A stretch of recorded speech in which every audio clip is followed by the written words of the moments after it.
The ecstatic crowds cheering the death of Osama bin Laden were largely replaced by tourists by late afternoon, but people still expressed relief that the world's most wanted man was gone.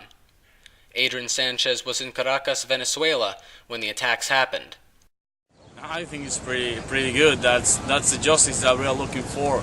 Not only American, but Latin American region, which I belong. So I think it's pretty dang good, and it's a huge step forward to justice and bring peace to the world. College students flocked to Pennsylvania Avenue upon hearing that bin Laden had been killed. This flag was put on a streetlight by one of the students here the previous night. Many are like Brian Cleaver. Brian, who majors in international relations at American University, was only in elementary school when the attacks occurred. I found out what happened when I was on the school bus going to school, and then when I got to school I noticed teachers were acting a little bit funny, and there were some whispers going around, and then finally our teacher told us what happened. There isn't universal support for the killing. Already there are legal and moral questions about the mission that resulted in bin Laden's death.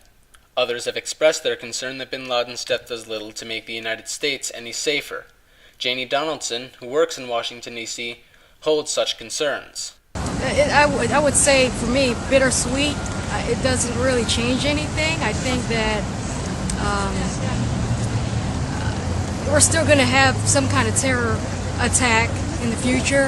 I think that's still going to be an issue, but it's, in a way, good news, in a way. For many, however, bin Laden's death was a fitting end to a 10-year manhunt, and justice served for a man guilty of devastating violence.